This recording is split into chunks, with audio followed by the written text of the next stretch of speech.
Mizmor leDavid, Adonai roi lo echsar, binot sheyarbitzeni, al mei menuchot yenahaleni nafshi yeshovei. Yancheni v'maglei tzedek leman shemo. Gam ki elech begeit salmavet lo irara, ki ata imadi. Shivtecha umishantecha hema yenachamuni. Taroch lefanai shulchan neged sorerai. Dishanta v'Hashem roshi kosi rivaya. Achto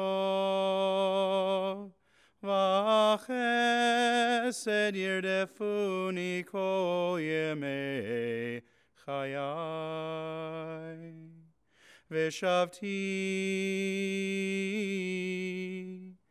b'veit Adonai leorech yamim.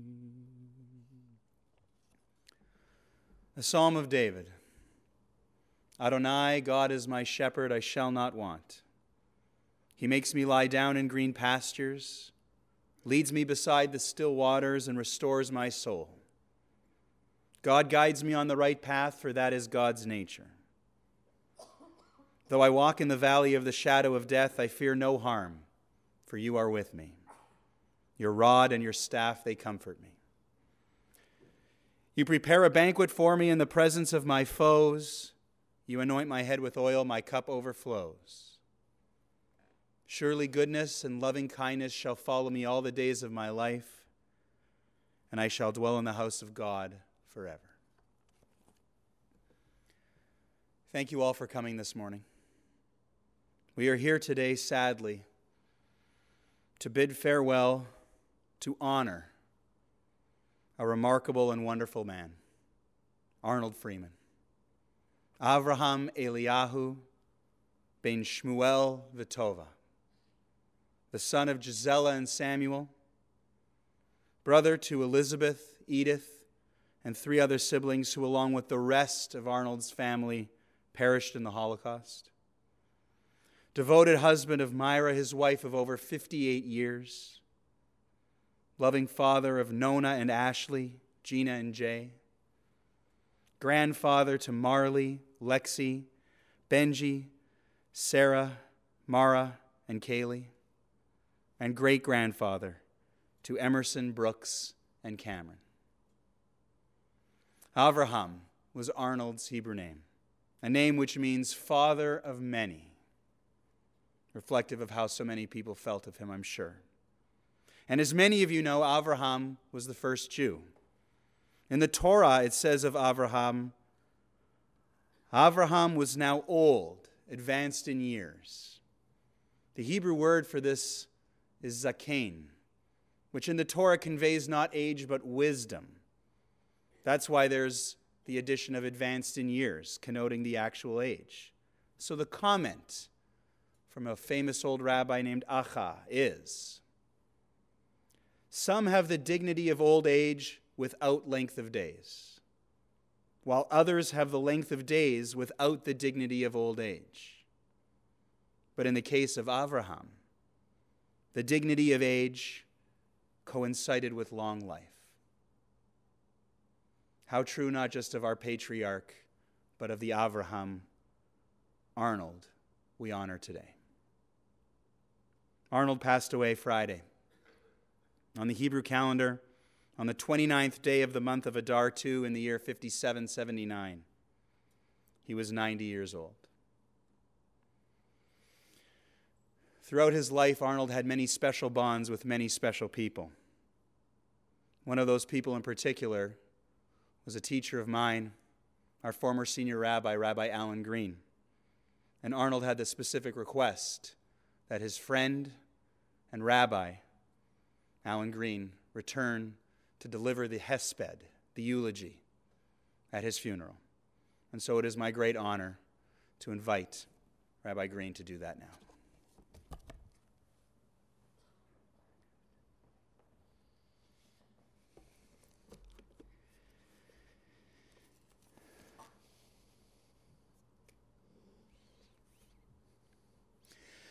I'd like to begin with a passage from the post-biblical book of Ecclesiasticus.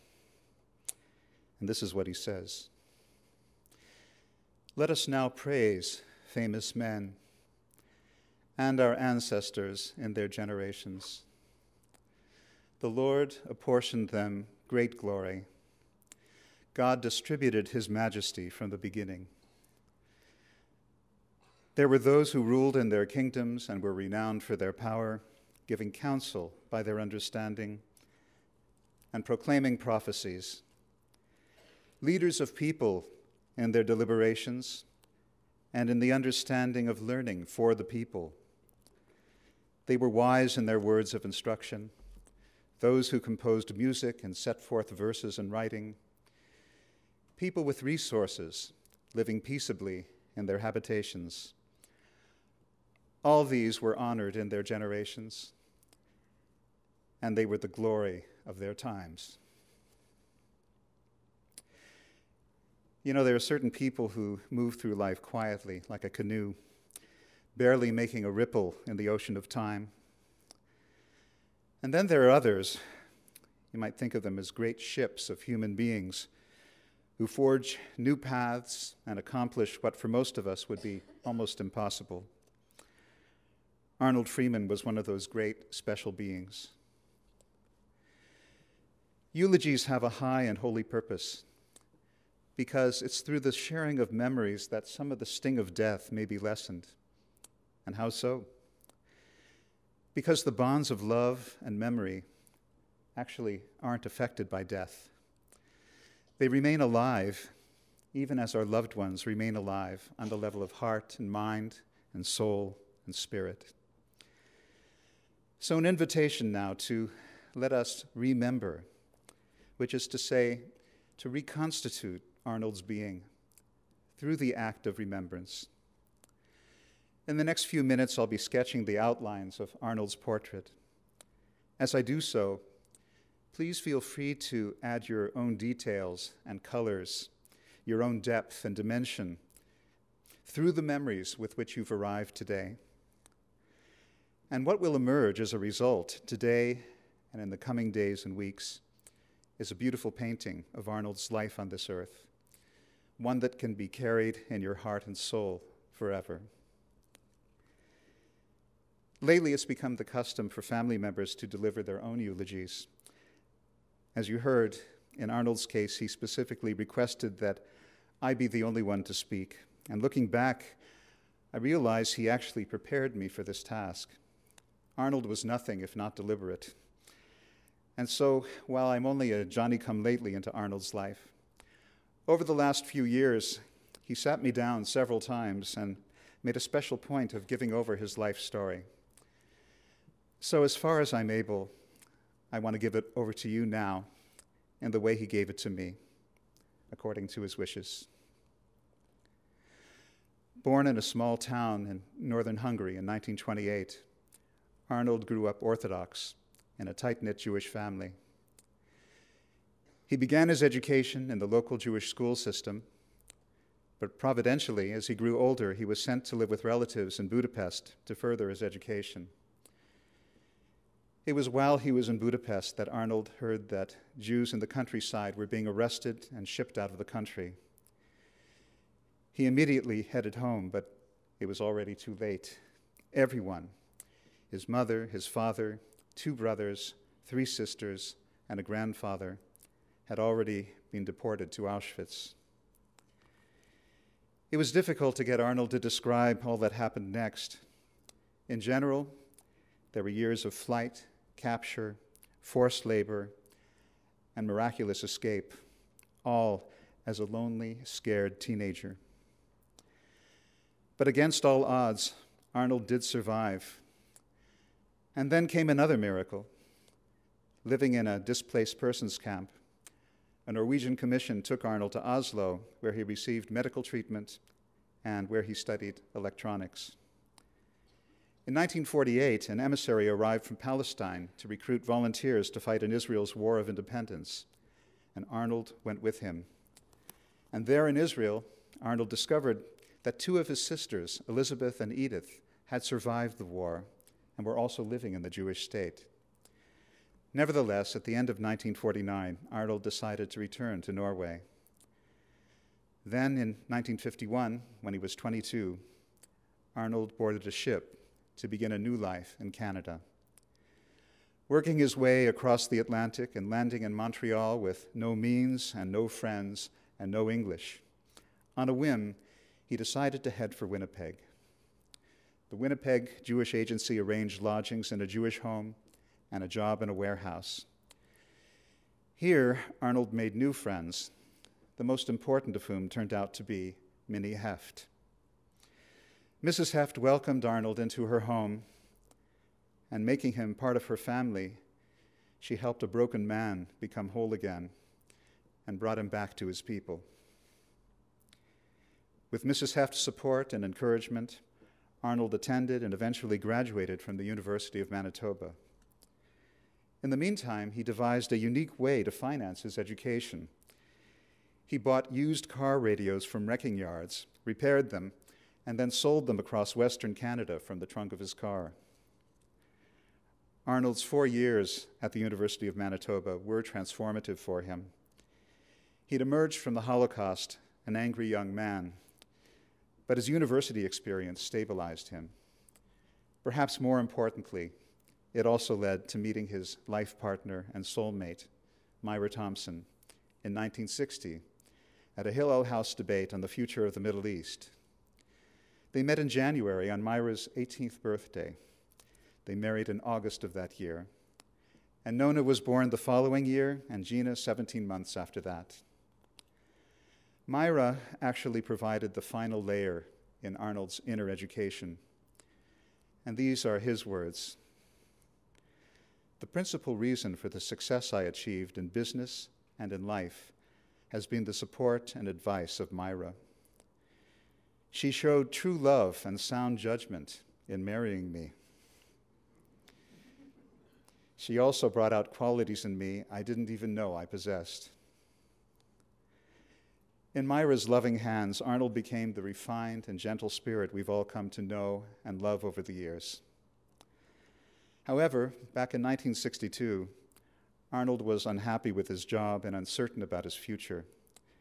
But once again, destiny smiled upon him as Myra persuaded him to go into business. They bought a small electronic repair shop from which they sold car radios and television sets. The rest, as they say, is history. Within 12 years, the shop transformed from a 2-person operation to what we now know as Advanced Electronics, a multi-million-dollar business with nearly 200 employees. Arnold only retired from the company recently. Advanced Electronics remains the largest independently owned business of its kind in Western Canada. Now, one of Arnold's greatest joys was giving back to the community. His philanthropic projects are legion, actually too numerous to list here. But a short list would have to include the Winnipeg Symphony, the Manitoba Opera, Israel Bonds, Jewish National Fund, the University of Manitoba, and various small grassroots causes. Arnold was especially proud of funding the creation of I Believe, a Holocaust oratorio composed by Winnipeg musician Zane Zalis. Over the years, Arnold received numerous honors, notably his induction into the Order of Manitoba in 2006. And just last year, he received an honorary doctorate of laws from the University of Manitoba. In presenting this honor, Dr. Emeka Satmari had this to say: Arnold Frieman's story is certainly about resilience, resourcefulness, and courage. There's no question his achievements and his generosity are great. But his greatest gift to us is the lesson of his lived life, authentic to the core and imbued with his indomitable spirit. No doubt, Arnold's life in this world, progressing from the horrors of the Holocaust to the heights of Canadian society, has been a hero's journey. In living the life he lived, Arnold went by the advice given by Polonius to Hamlet: to thine own self be true. For Arnold, this meant not only acting honestly, but also actively promoting the welfare of others. Arnold's employees can attest to this, as over the years he quietly helped them with their health issues, legal problems, and financial matters. I only want to add that for me personally, Arnold was a kind of Rebbe, not that he would ever claim such a title. But Arnold was nevertheless, to me and to countless others, a mentor, a spiritual master of high degree. Years ago, I had a dream in which the Lubavitcher Rebbe came to me and showed me a book called The Rebbe. He opened it and started to read. He said, I am the Rebbe. I'm humble, but I'm great. Exalted, but bowed of neck. As I got to know Arnold, I found he combined these seemingly contradictory qualities in his own unique personality. He too was humble but great, exalted but bowed of neck. I would add that he was passionate but restrained, creative but quiet, dynamic but calm, powerful but gentle, forthright but kind, possessed of an iron will, but a will that was cloaked in velvet. Throughout his life, Arnold was adept at solving difficult problems and finding the answers to tough questions. But there was one question which, understandably, he could never quite fathom. And I think it must have haunted him throughout his life. He made a point of asking me this question on more than one occasion. The question was, how could the God of Israel, who liberated the slaves from Egypt, not have saved his people during the Holocaust? I responded by saying that it was an unanswerable question, and that when Moses asked God a similar question on Mount Sinai, God responded by saying, no human being can see my face and live. In other words, we aren't going to get the answers to our deepest questions in this world. But it might well be the case that these answers will be revealed after we die. And so my prayer today is that Arnold, who is now no longer limited by the boundaries of time and space and causation, will have the doors of perception open to him, and that all his deepest questions and all the burden of memory with which he lived will now be resolved and fulfilled by the light of the infinite, the light of divine consciousness. May the memory of Arnold Frieman, Avraham Eliyahu ben Shmuel V'Tova, always prove to be a blessing, a light, a guide, and an inspiration to all of us who know and love him. I'd like to invite you now to rise for the El Moli Rachamim prayer.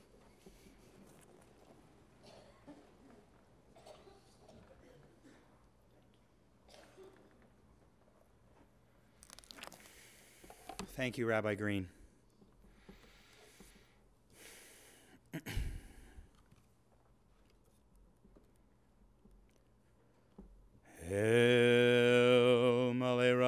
Rachamim, Shochein B'amromim, Ametzei Menucha Nechona, Tachat Kanfei HaShekhinah, B'malot Kedoshim Uteorim, Kezohar Harakia Mazhirim, Et Nishmat Avraham Eliyahu ben Shmuel V'Tova, She'alach le'olamo, Began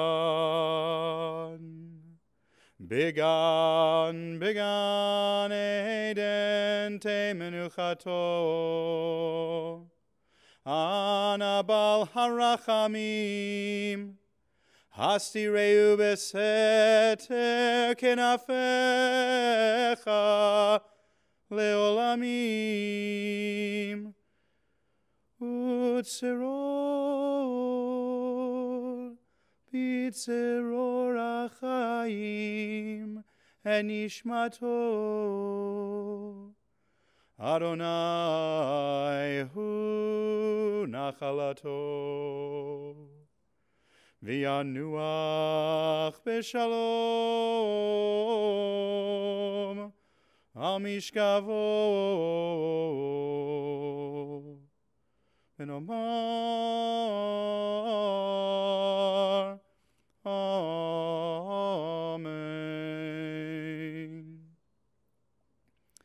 El Malei Rachamim, exalted, compassionate God, grant infinite rest in your sheltering presence among the holy and the pure to the soul of Arnold Frieman, Avraham Eliyahu, son of Shmuel and Tovah, who has gone to his eternal home.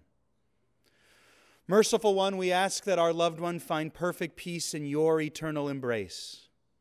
May his soul be bound up in the bond of life. May he rest in peace. And let us say, Amen. Please be seated.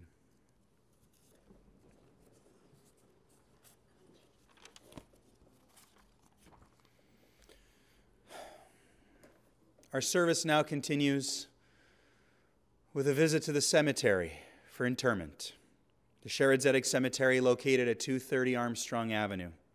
Everyone is encouraged to join us because it is a mitzvah, a righteous act to accompany Arnold, to accompany any loved one to his final resting place.